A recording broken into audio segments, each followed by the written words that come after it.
क्या आपको पता है आपके पैर में एक ऐसी मसल छुपी हुई है जिसे आप कोशिश करने के बावजूद भी अपने शीशे में भी नहीं देख पाएंगे और आपके जिम में भी इसको लेकर कोई खास बात नहीं होती। पर शायद आपको यकीन भी ना आए, आपके शुगर को कंट्रोल करने में ये बेहतरीन रोल प्ले करती है। जब ये एक्टिवेट होती है तो तेजी से शुगर का लेवल कंट्रोल होना शुरू हो जाता है। और सबसे मजेदार बात, इसे एक्टिवेट करने के लिए दौड़ने की जरूरत भी नहीं है, जिम जाने की जरूरत भी नहीं है, यहां तक कि कुर्सी से उठने की जरूरत भी नहीं है। आप कुर्सी पर बैठे बैठे ही इस मसल को एक्टिवेट कर सकते हैं। एक रिसेंट स्टडी में देखा गया कि जब इस मसल को एक्टिवेट किया गया तो इसने खाने के बाद बढ़ने वाली शुगर को लगभग 52% तक कम कर दिया और साथ ही इंसुलिन के रिस्पॉन्स को भी 60% तक कंट्रोल करने में इसने मदद की। आज की इस वीडियो में मैं आपको बताऊंगा ये मसल कौन सी है, ये कैसे शुगर को कंट्रोल करने में मदद करती है और कैसे सही तरीके से इस मसल को एक्टिवेट किया जा सकता है। और साथ ही लास्ट में मैं आपको आपके खाने के बाद का एक बेहद सिंपल सा प्रोटोकॉल भी समझाऊंगा जो बेहद आसानी से आपकी शुगर को कंट्रोल करने में आपकी मदद करेगा। सबसे पहले एक बात समझ लीजिए, ग्लूकोज आपका दुश्मन तो बिल्कुल भी नहीं है। ग्लूकोज आपकी बॉडी का वो फ्यूल है जिसे इस्तेमाल कर कर आपका पूरा शरीर अपने लिए जरूरी एनर्जी बना लेता है। आपका ब्रेन भी इसी ग्लूकोज को इस्तेमाल कर कर सारा दिन आपके लिए काम करता रहता है। आपके वाइटल ऑर्गन्स भी इसी ग्लूकोज का इस्तेमाल कर कर अपने रोजमर्रा के काम को आसानी से कर पाते हैं। पर समस्या तब शुरू होती है जब आपके खाने के बाद तेजी से ब्लड शुगर स्पाइक होता है और उसके बाद आपका शरीर उस ग्लूकोज को ठीक से इस्तेमाल नहीं कर पाता और लगातार शुगर का लेवल आपके ब्लड में बढ़ा रहता है। ऐसे में आपका पैंक्रियास और उसमें मौजूद बीटा सेल्स इंसुलिन रिलीज करना शुरू कर देती हैं। पर चूंकि आप एक्टिव ही नहीं होते, आपकी मांसपेशियां एक्टिव ही नहीं होती, तो ठीक से ग्लूकोज का इस्तेमाल नहीं हो पाता। आपका लीवर उस फालतू ज्यादा बढ़े हुए ग्लूकोज को दूसरे रूप में बदलकर यानी ग्लाइकोजन में और फैट में बदलकर आप ही के शरीर में जमा करना शुरू कर देता है, जिसकी आपको बिल्कुल भी ज्यादा जरूरत नहीं थी। इसीलिए मेरी बात को याद रखिएगा, आपकी प्लेट में क्या खाना आप खा रहे हैं उससे भी ज्यादा जरूरी है खाने के बाद आखिर आप क्या कर रहे हैं। चलिए मुझे जल्दी से कमेंट में लिखकर बता दीजिए, आप अपने खाने के बाद क्या करते हैं, रेस्ट या वॉक। अक्सर देखा जाता है ज्यादातर लोगों के अंदर खाना खाने के बाद बजाय ताकत आने के कमजोरी आने लगती है, आराम करने का मन करता है, थकान सी लगने लगती है, फोकस कम हो जाता है और कई बार तो खाने के थोड़ी ही देर बाद दोबारा कुछ खाने की, खास तौर पर मीठा खाने की क्रेविंग्स फिर से पैदा हो जाती हैं। अरे अभी थोड़ी देर पहले ही तो खाना खाया था, ये दोबारा से खाना खाने की इच्छा क्यों पैदा हो गई।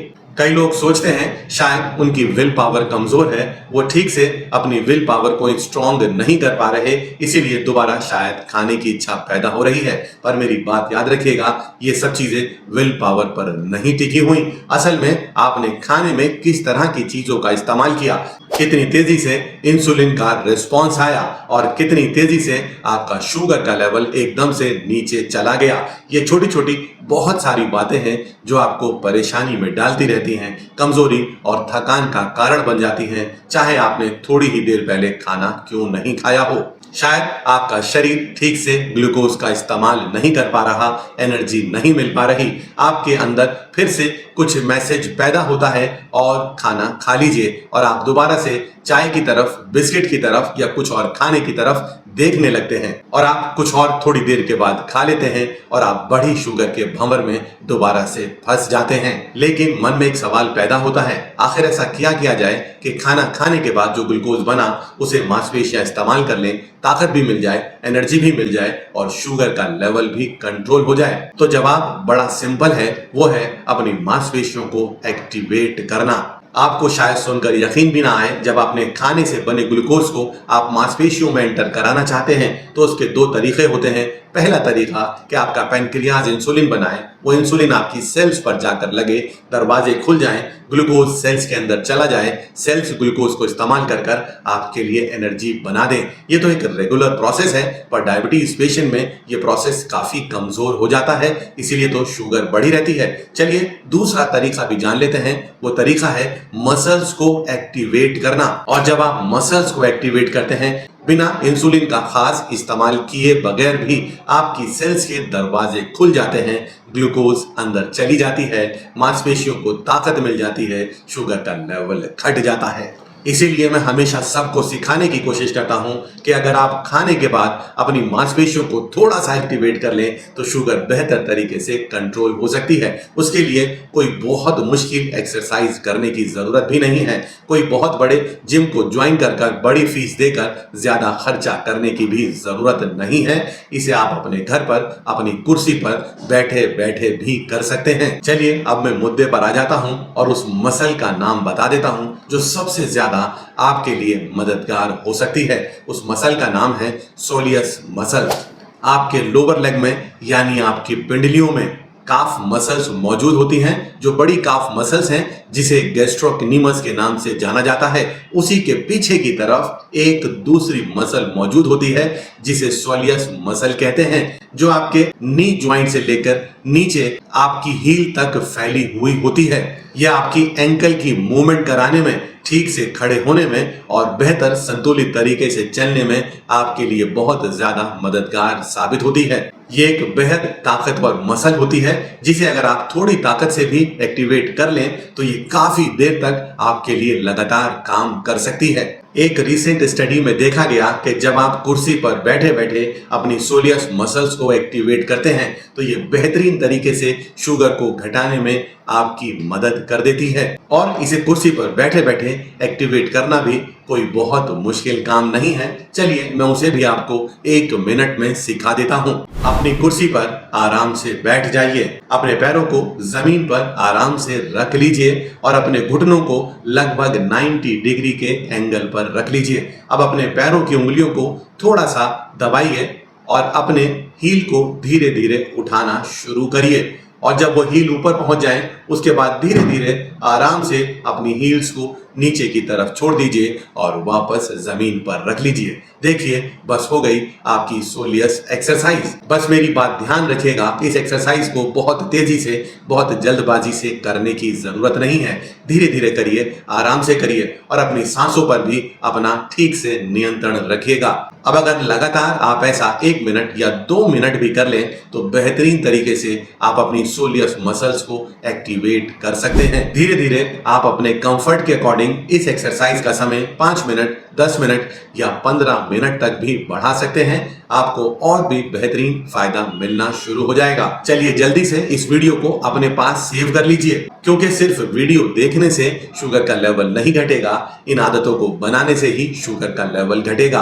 और अगर आपके पास और भी ऐसे डायबिटीज दोस्त हैं, पेशेंट्स हैं या फैमिली में लोग हैं, उनके साथ भी इस वीडियो को जरूर शेयर कर दीजिएगा, क्योंकि ये वीडियो जितना आपके लिए कीमती है उतना बाकी के डायबिटीज पेशेंट्स के लिए भी कीमती है। पर अब मन में ये सवाल आता है कि आखिर इस एक्सरसाइज को करने का सही समय क्या है, किस समय पर यह एक्सरसाइज करनी चाहिए। चलिए मैं आपको बता देता हूं, सबसे बेहतरीन समय होगा अपना खाना खाने के थोड़ी देर के बाद। खाना खाने के 10, 15 या 20 मिनट के बाद भी आप इसे कर सकते हैं, यानी खाना खाने के लगभग 30 मिनट तक आप इस एक्सरसाइज को कभी भी कर सकते हैं। असल में ये वही समय होता है जब खाने के बाद शुगर धीरे धीरे आपके ब्लड में बढ़ना शुरू होती है। क्यों ना जिस वक्त में शुगर बढ़ने का समय हो उसी समय पर अपनी मांसपेशियों को एक्टिवेट कर दिया जाए, जो ग्लूकोज को एब्जॉर्ब कर ले और शुगर का लेवल एकदम से आपके शरीर में ना बढ़े। यानी मैं आपको समझाने की कोशिश कर रहा हूं, अपने खाने के बाद कोई मैराथन करने की जरूरत नहीं है, बहुत बड़ी दौड़ लगाने की जरूरत भी नहीं है। सिर्फ मांसपेशियों को एक्टिवेट करना है, अपनी मसल्स को सिग्नल देना है, अपनी बॉडी को एक सिग्नल देना है ताकि ग्लूकोज के इस्तेमाल को शरीर में बढ़ाया जा सके, जिसे आप बैठे बैठे सोलियस एक्सरसाइज से कर सकते हैं। चलिए मैं अब आपको एक बेहतरीन प्रोटोकॉल भी दे देता हूं, आपके खाने से जुड़ा, आपकी सोलियस मसल्स एक्सरसाइज से जुड़ा, जो आपको बेहतरीन फायदा दे देगा। सबसे पहला तो अपना खाना खत्म होने के बाद तुरंत काउच की तरफ, सोफे की तरफ, बैठने की तरफ बिल्कुल भी ध्यान नहीं लगाना। उठिए, खड़े होइए और थोड़ी देर किचन में जाइए, वॉक करिए और वापस आकर बैठ जाइए। उसके बाद थोड़ा समय बीतने के बाद अपनी सोलियस एक्सरसाइज को करना शुरू कर दीजिए। यानी कि खाना खाने के 30 मिनट के अंदर आप थोड़ा खड़े होकर चल भी लिए, आपने थोड़ा वॉक भी कर लिया और आपने साथ ही अपना सोलियस एक्सरसाइज भी कर लिया। ये बेहतरीन नतीजा आपको कुछ ही दिनों में देना शुरू कर देगा। पर साथ ही मेरी एक बात याद रखिएगा, ये सभी एक्सरसाइजेज, सोलियस एक्सरसाइज या वॉक करना हो या आपके गलत खाने की भरपाई तो बिल्कुल भी नहीं करने वाला। सबसे पहला नियम तो यही कहता है, अपने खाने की प्लेट को समझ लीजिए, अपने खाने के सही ऑर्डर को भी समझ लीजिए और अपने खाने के सही समय को भी समझ लीजिए। और उसके बाद जब आप ये छोटी छोटी एक्सरसाइजेस अपनी जिंदगी में शामिल करेंगे तो डेफिनेटली आपको बेहतरीन स्टेबल ग्लूकोज मिल जाएगी। चलिए, कुल मिलाकर मैं आपको सिर्फ इतना समझाना चाहता हूं, जब आप खाना खाते हैं तब आपके शरीर के पास दो ही ऑप्शन होती हैं। पहला, उस खाने को जमा कर लेना, या दूसरा मसल्स को एक्टिवेट कर कर उस ग्लूकोज को इस्तेमाल कर लेना। और ये दोनों ही ऑप्शंस आपके अपने कंट्रोल में हैं। आप कितनी समझदारी से फैसला लेंगे, उतनी समझदारी से, उतनी बेहतरीन तरीके से आप अपनी शुगर को कंट्रोल कर पाएंगे।